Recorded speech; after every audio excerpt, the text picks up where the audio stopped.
It was such an honor and such a responsibility, um, reviving that tradition, because for like 2000 years the drum was silenced.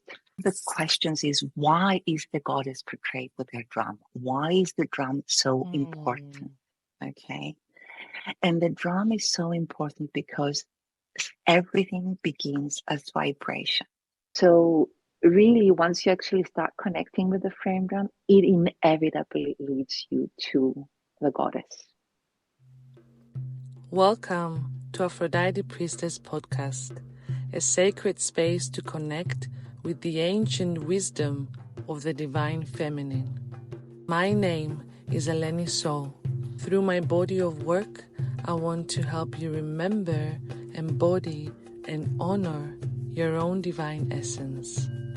I am so excited that you're here, and I hope you enjoy this episode. Hello everyone, and welcome to another episode on Aphrodite's Priestess Podcast. Today we're going to talk about frame drumming, and frame drum is one of the most ancient musical instruments and is been used for thousands of years by high priestesses and shamans in the rituals. And actually there is the book by John Franklin, Kinyras, the Beloved Priest of Aphrodite. There is a chapter that I read that describes exactly how the frame drum was made, and it was a whole ritual of days of making the drum, and how important it was in the temples to honor the making of the musical instrument and also the animal, and pay the respects to the animal. And it was very interesting. I will try to link this below the book and the pages that you can read about the ritual of making the frame drum. But today I want to welcome our special guest, Ianthi Sparis. And she's a frame drummer from Cyprus, and I'm super, super glad that she's with us today. How are you, Ianthi? Welcome. Thank you, Eleni Moore. I'm so honored to be here with you. Thank you for inviting me on this podcast. And I am excited to share with you all that you want to know about the flame drumming on the island of Cyprus and its connection to the goddess. Yes, super, super. You were one of the first. You were one of the first women that came to my mind when I was putting this together, because I still remember the first time I met you. It was one of your cacao ceremonies. I came to this really nice studio in Nicosia, and it was a little bit dark because it was winter. It was my first cacao ceremony in this setting and with so many people. It was a little bit dark, and I remember you sitting there. I couldn't see your features very well, but I said to myself, who is this goddess? I was really mesmerized by you. And I said, who is this goddess? Why have I not known her for so long? And of course, the ceremony was amazing. But since then, yes, I felt connected without knowing you. But learning about your story, your connection with the goddess, just made this interview such an easy decision. Can you please explain a little bit how this journey with the frame drum started, and a little bit about you entering this world of rhythm and this ancient practice of playing the frame drum, and alone and with other women? Gosh, where do I begin? I guess, like you said, let's begin in May 2004. At the time, I was almost 20 years ago. Oh my gosh. So at the time, now you're giving away your age.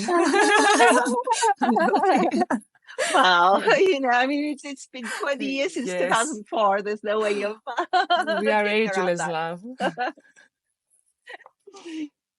So, I was a young mother of a 3-year-old. I was in a challenging relationship, and I was not in a very good space. And that weekend, it was a weekend in May 2004 that I walked into a workshop that was called um, the path, the rhythmic path to transformation.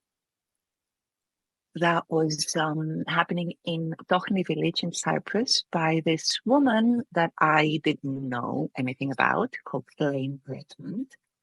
I had no clue what the workshop was about. I had just seen a poster somewhere in Nicosia, and so three of us, two friends of mine and myself, we drove to Dochny, really just to get away for a weekend and be something other than wives and mothers for a couple of days. But we had no clue what we were walking into. Um, it was a weekend that literally transformed my life. I walked into this room. It was dark lit because it was a Friday evening. And there was this amazing goddess, Elaine, who started talking about the history of the frame drum and its long history in the hands of women in the antiquity, and the link to Aphrodite. And then she proceeded to teach us the drum, and my mind just exploded. It was something that was at the same time extremely familiar from the very first moment I picked up the drum. There was a recognition, like a remembrance. And at the same time, it was extremely challenging. I had no musical background. I felt that I didn't have any rhythm, that I was uncoordinated. I was extremely self-conscious in a very bad way. and I just got hooked. And what I found out through playing is that, as you said, the frame drum was in the hands of women for centuries in the antiquity. All the goddesses of the ancient Mediterranean world are depicted with their drums, and all their priestesses were renowned frame drummers. Starting from the Sumerian civilization, Inanna, the goddess Inanna, is portrayed with a drum. In Babylon, Ishtar and Astarte. In the ancient Anatolia, what is the modern day coast of Turkey, it was Giveli, which was also then exported to Rome. So Giveli is portrayed with a drum. In Egypt, it was Isis and Hathor. And of course, in Cyprus, Aphrodite is portrayed with her frame drum. And in fact, her frame drummers, the frame drummers of Cyprus in the temples of Aphrodite, were renowned throughout the ancient world. The more figurines of women frame drummers were unearthed on Cyprus than anywhere else in the world. Mm-hmm. The numbers are staggering. They were found in every burial site all over Cyprus. Cyprus is almost like the whole island is a temple. Yeah. Temples of, and if you go so we have all these figurines that are just everywhere on the island. Amazing. And this has all but been lost as a knowledge. I would love to point on that in all this, like from even prehistoric times, we had this, the Lady of Lemba, and we have such an extensive and rich history of women being so important to society that it almost felt that we were a matriarchal island. I'd like to a little bit talk about Lane Redmond for some people that don't know who Lane Redmond is. She's the author of the book When the Got the Drummers book Were here Women. if you want to. The Drummers Were Women, Yeah. A Spiritual History of Rhythm. That's the title of the book. So what happened? How did she arrive on the island? Did she arrive because what happened? And I know you went there accidentally, and I know this one class changed the whole course of your life, because then you dedicate your big part of your life in drumming and in now what you're doing with the women. But let's talk about who is Lane Redmond for the people that are watching and are not familiar with her work, and the importance of her coming to Cyprus, because it was a big moment for us. Yes, it was. So much like myself, Lane kind of accidentally or synchronistically, let's say, found the drum at a relatively late stage in her life. She was 27. So Lane Redmond is was, because she passed away sadly in 2013, but she was apart from being the author of this amazing book. She was a renowned woman drummer in the States. She started her drumming career when she walked into a performance by somebody playing the frame drums and decided that she wanted to learn this drum. So when she started having these private lessons at Glenn Velez's house, Glenn had started collecting some images of frame drummers, and Lane had a background in art, and she was very much into mythology and mythological images. And what struck her was that all the images that she saw in Glenn's apartment when she was doing her frame drumming lessons were all women. So she was so intrigued that she started researching. She had no idea, and she started researching about who were these women, why. I mean, she had never seen a woman so much associated with the drum, much like most of the world. Percussion in Lane's mind was the domain of men, right? Most of the drummers today are men. So it was intriguing that all the ancient images were of females instead. And so she started researching, and that's how she actually came to Cyprus, because her research brought her, she followed basically the drum, and it brought her into the Eastern Mediterranean world where it actually began.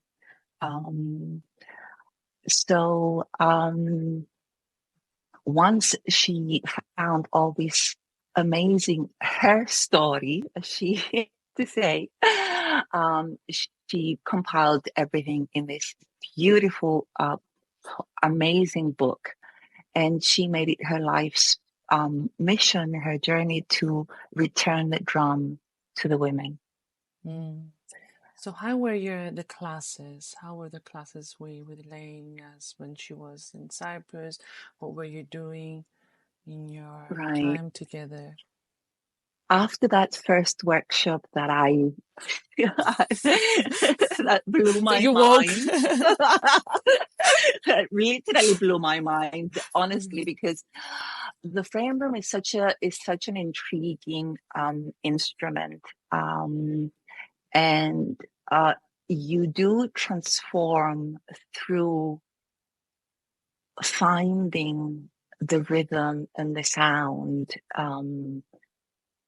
on your own, but also collectively, you once you start synchronizing and playing in sync with the other women, something magical happens.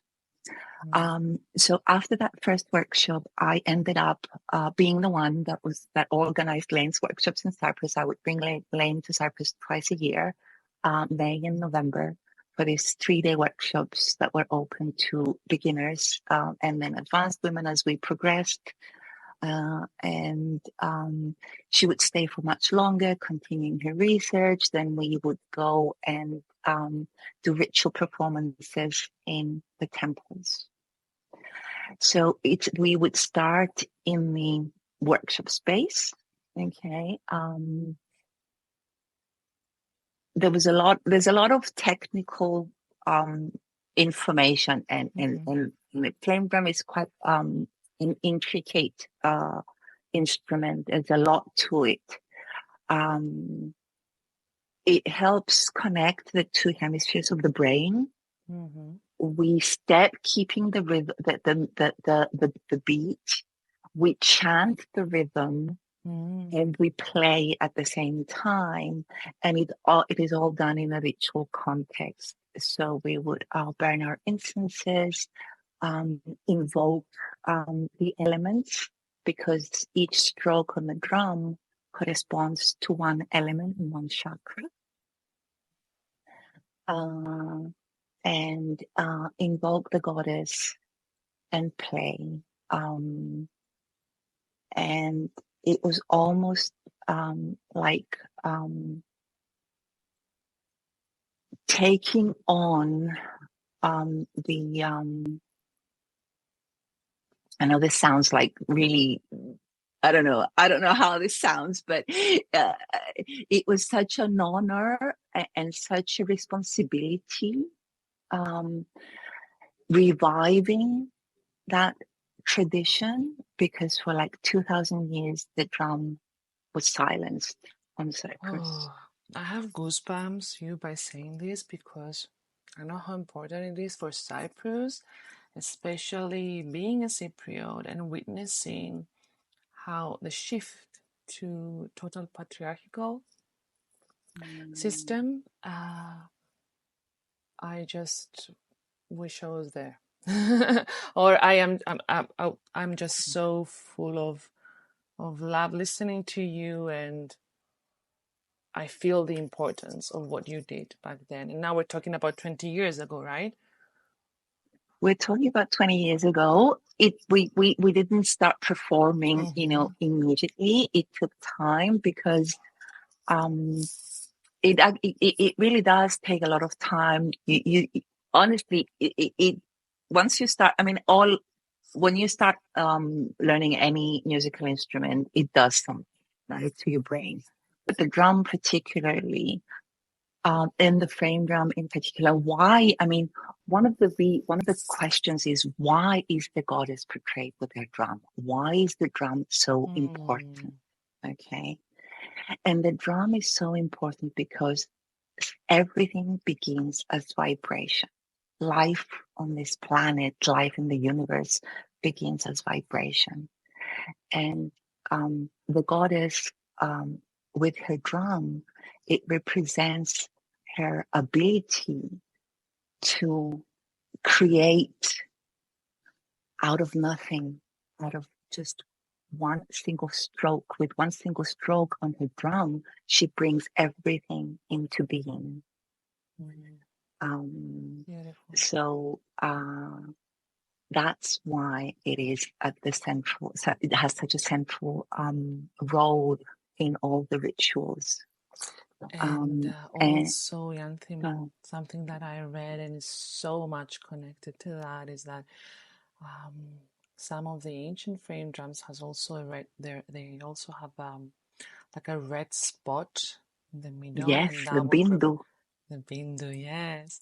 And that is represents the life. Just when it all starts with the heartbeat of the mother, when we are in the womb, when we're in the womb and we are in the womb of the earth, let's say, and we have this first beat, like boom, just like the heartbeat. And it's so exactly. and so If I just can familiar to say, us.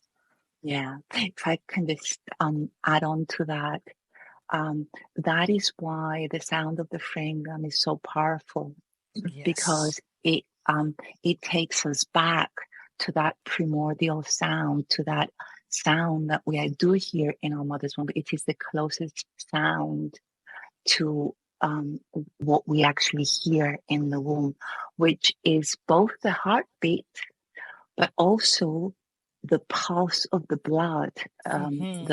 Yes. the way the blood pulses through the veins. So you have that. Okay, so you have that, and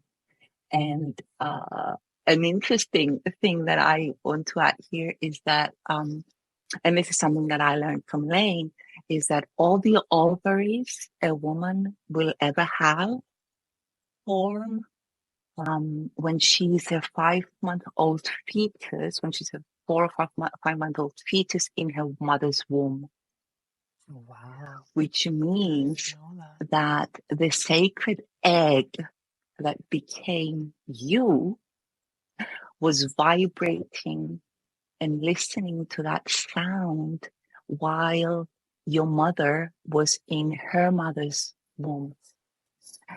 And um, you, and the mother was vibrating into the grandmothers and the grandmothers and the grandmothers, going back and back and back and back in time. So it really is the sound that can return us to that state of oneness. That's so beautiful. And you take me back to in my temple training. There was a workshop when we had this visualization about remembrance when we were on her mother's womb, when she was in her mother's womb, when she was in and listening to that. And it was the first time that I was doing this meditation visualization, and tears, sobbing. That moment I said, I was there all along. I was meant to come at this specific time for this specific reason, and I was meant to come through my mother, and she was meant to come through her mother. And there was this deep remembrance, and I felt so connected with everything that is, especially with the woman in my lineage. And whenever I am personally in a circle with women, I have this remembrance. And if Yes. we are frame drumming, is even stronger.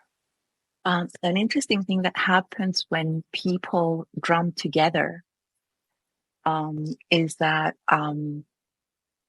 eventually they synchronize. Okay, and when you synchronize in rhythm, the power amplifies, and that is when you start realizing that deep connection. And in fact, when every time that I'm in a women's frame drumming circle,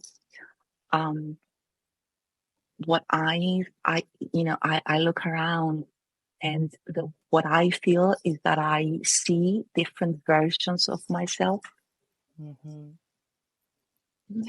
And Lane used to say, usually at the very end, our closing ritual, the very last thing that she would say was, "There is only one of us here."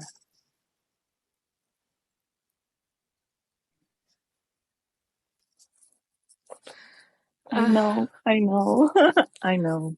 Okay. Oh, yeah, it hits differently. Definitely. So, my love, let's go back a little bit when you took charge Mhm, of the classes and of the workshops, mhm. and you took the responsibility of inviting Lane every 2 times a year, and you were gathering women. And what was the ritual like? Were you dressing in specific colors? Did you go to the temples of Aphrodite? Were you inviting new people? Did you do any concert? What was the Right.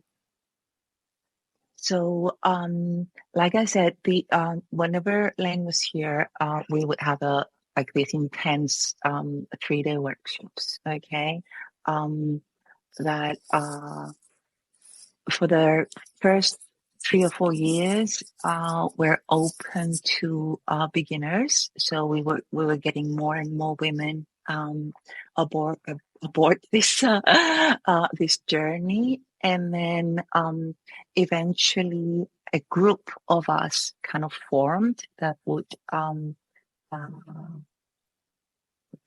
do rich performances with Lane at the beginning, and then on our own. We did a ritual performance in at Aphrodite's Rock. One of the first ritual performances that we did was at Aphrodite's Rock, where we would offer flowers to the ocean, and burn our incenses and drum. There's a specific rhythm that is also associated with Aphrodite. And like I said before, because the strokes of the drum correspond to an element, we rituals usually involved an invocation to the elements. We then chose to dress mostly in red. It was just something that, I don't know, yeah. Yeah, it's red. it was just decided, you know. I mean, Yeah, even there was no thought actually. It was yeah, just yeah, like, yeah. red. I get it. Right. And one of the things that we also did, it was on the day of the commemoration of the fall of the Berlin Wall. And what we did, we gathered the women, and we did a walking drumming procession from Eleftheria Square in the middle of Nicosia. Mm-hmm. We walked down Litra Street, claiming our right to publicly drum, not just on our own, and not just at the temples, but actually bring the back the tradition of processions, of drumming processions in the town. And we crossed the border and we got into the occupied part of Nicosia to kind of symbolize how the drum can unite, can go through the wall. Okay. And then sort of came back.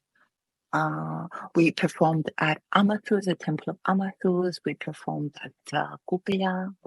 What I can tell you about those performances at the temples, specifically at Kupia, the first time we played at Kupia, it felt to me like the earth was opened up, and there was a lot of sadness and grief that came up.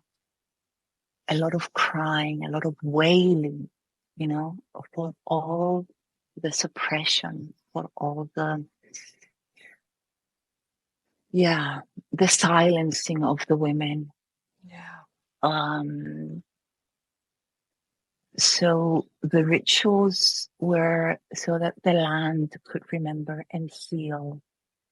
On our altars, we always had some almonds that were as a gift, an offering to Aphrodite, some wine, pomegranate, Cypriot wine. flowers, Cypriot wine, Because of we course, make red nice wine. Cypriot wine, and we would always pour a little bit of wine on the earth as a libation. And then each woman would bring her own connection to the goddess, how she, because each of us has a different sort of way of connecting, right? So we were all sort of, once you start drumming, once you start frame drumming, because frame drums are a completely different category of drums, and they have a completely different energy because they were associated with the goddess and because they're a predominantly feminine instrument. So really, once you actually start connecting with the frame drum, it inevitably leads you to the goddess.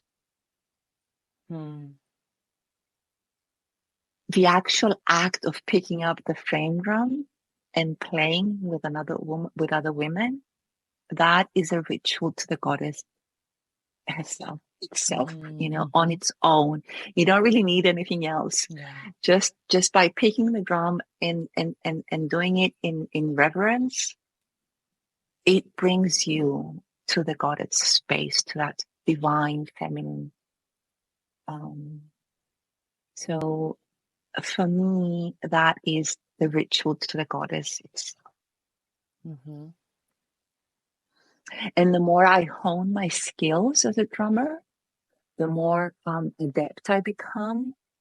That is in honor of the goddess. It's not about perfection. It's not about becoming, the perfect musician. I was but going to it's talk about but it's about giving the goddess the best sound, the most harmonious vibration. That's why we hone our skills on the frame drum. Yes, that's so beautiful. Sometimes when I meet people that are holding ceremonies and we're playing music just for the sake of it, and when I say, "Oh, you're playing very well," no, I'm not a professional. No, I need to study more. I need to study more. And is this? If we go back in time, there were no studies. It was just practicing. It was just part of the life, of everyday life. It wasn't I'm not going to play because I didn't go to the university to learn music. Having said that, yes, you're absolutely right. And, I couldn't, I picked up the drum and I couldn't play. It's difficult to actually, to play it right, if there's a right or wrong way. But, it takes practice like everything else. Yeah. But the more you play, that's where you see the transformation. Okay, because like I said, the stroke that is associated with the earth, okay, the element of the earth. The more you play it kind of works both ways. You start playing, and if you're ungrounded as a person, okay, you will have a difficult time. If you're ungrounded, then you need more root. Stroke. So then, so the stroke, the earth stroke doesn't come out, as solid, sort of, the solidity, and then, and then at the same time, as you practice, the more you play that earth sound, the more grounded you become. Wow. So if I come to your class, let's say, and I feel a little bit, or maybe it's that day I feel ungrounded, or I feel a little bit that I have blockage on my throat chakra, I feel like I cannot express that, it will show in the drum. It will show in my playing. Absolutely. Okay. Absolutely. And then you have the water element. So, if you're, which is a very sort of open sound. I heard right? now that stroke, like I heard something. Yes! Oh my goodness.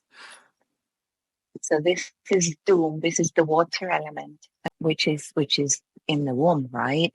In our hips. So if you're not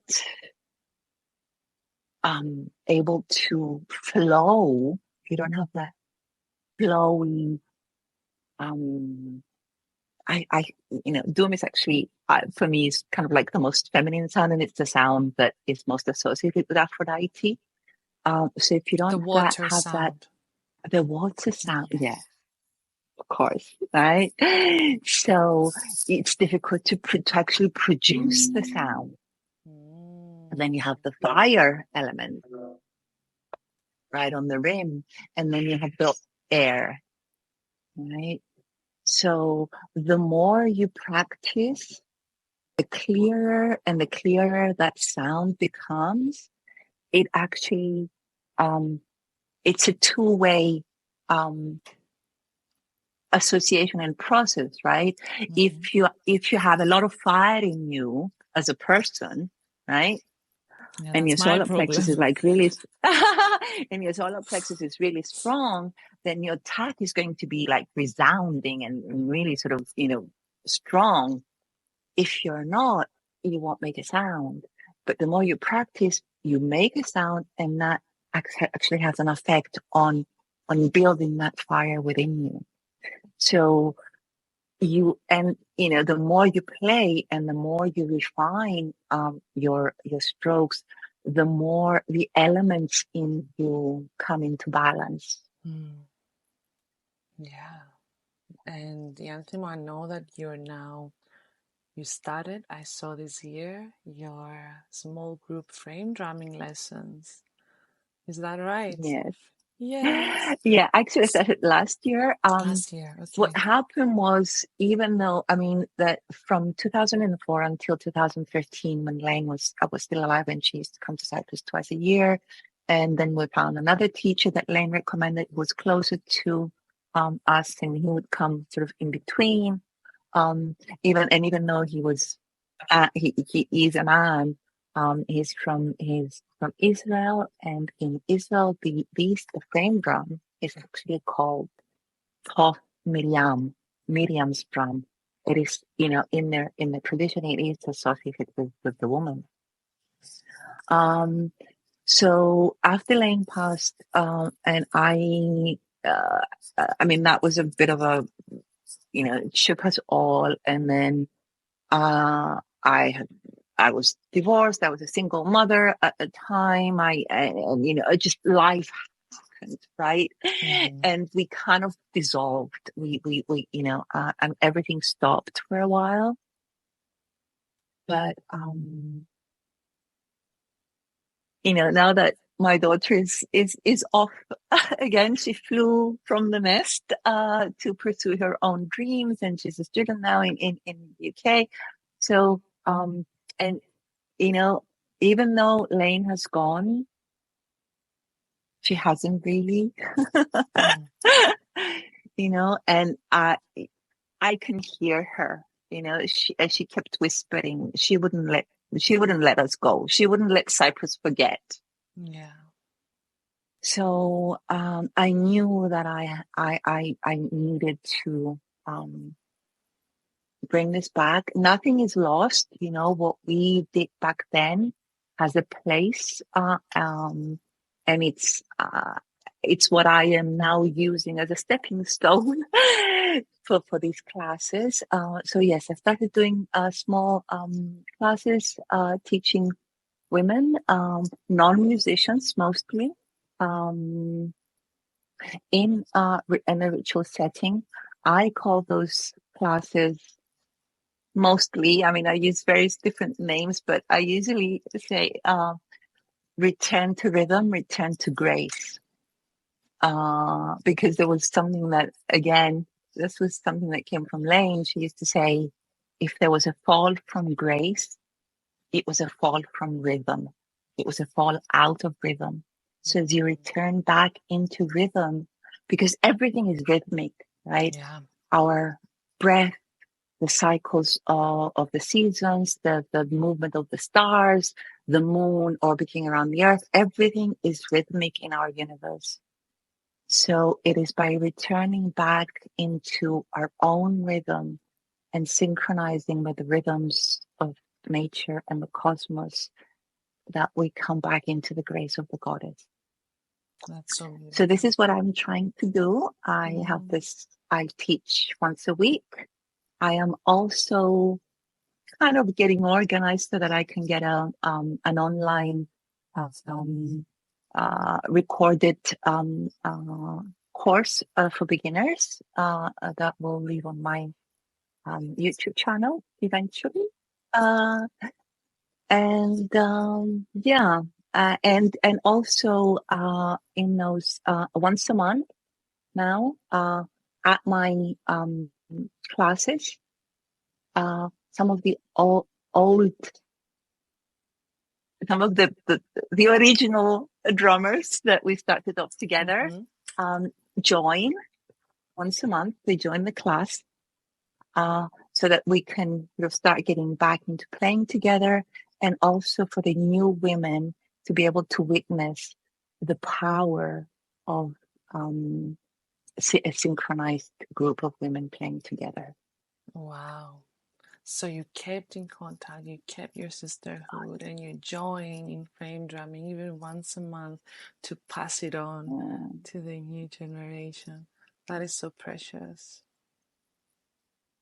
And it would be a very good idea to do something online for the one of us, the ones that we are away.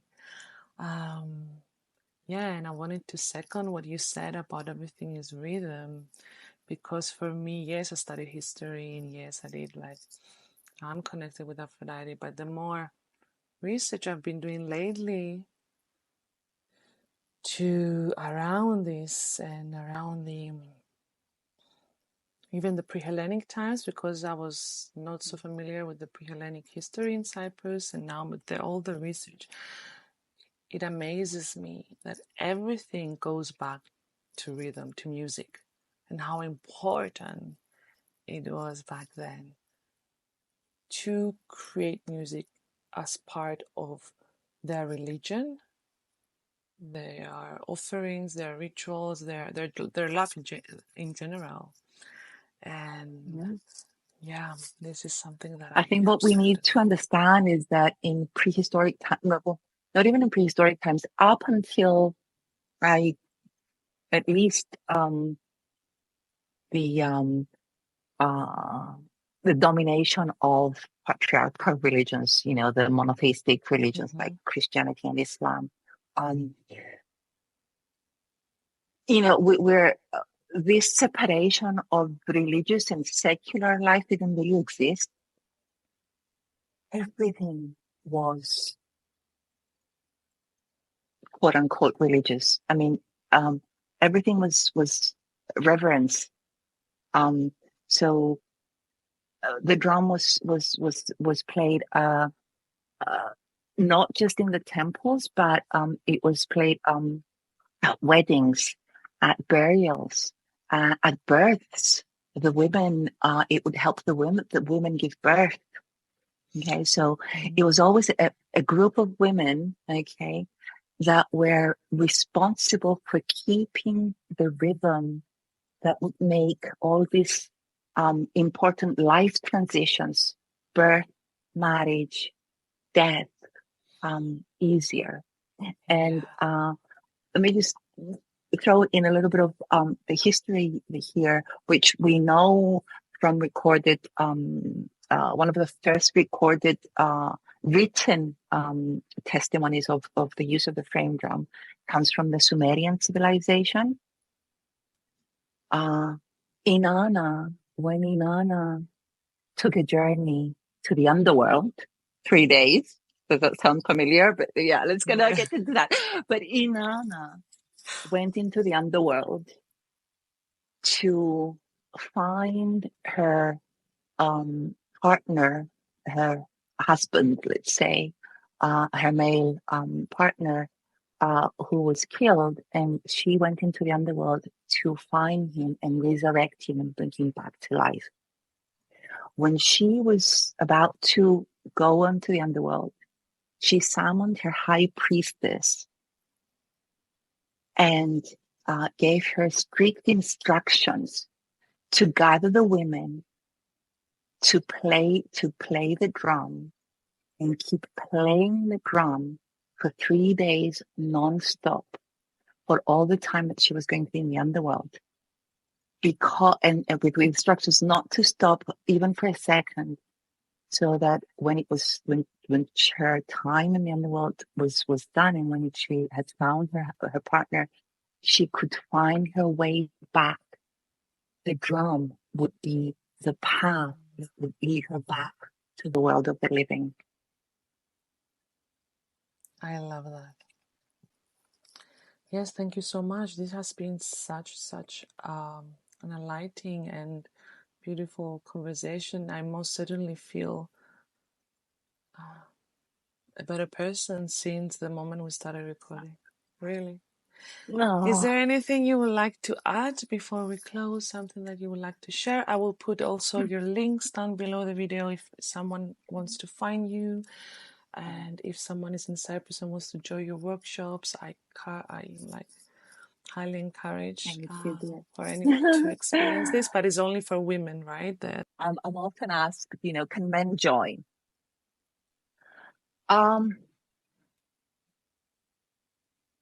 I guess the answer is yes, men can join, but there's something extremely powerful about an exclusive women's drumming circle. Mm-hmm. And for me, and might be my closing sort of statement, if you will, because the circle is such a powerful geometrical shape and symbol and archetype. Every woman is equal in the circle, right? Even though somebody may be taking on the lead, but everybody is equal in the circle. And through the drumming together and through the synchronizing, the most important thing for me was finding my own voice, standing in my own skin, and watching other women doing that as well. That in its own kind of heals the sisterhood wound. When I was growing up, and it was a long time ago, and I don't know if I think things have changed a little bit since then, but I still see that a little bit. There's a lot of competition between women, right? Because of the patriarchal system, because of all of we've been taught to compete with each other, and through drumming together and through synchronizing together in our feminine power, we learn how to empower each other and not be afraid of other women's power. We learn to appreciate feminine power. We learn not to be afraid of it and to aspire, to come into our own power without diminishing the power of the other. Yeah. And I think that is a very important lesson for us at this point in time. It is. I feel this is changing, but I'm so grateful for your work and everything that you do. I'm grateful for you. If this episode inspired or helped you in any way, please share it with your loved ones and help us reach more women. You can also write your favorite quote from this episode on your Instagram story and tag us at Aphrodite Priestess and Adeleni Soul. This way, not only we connect with each other, but we also work together in spreading her story in history. It matters. Thank you so much. See you in the next episode. Much love.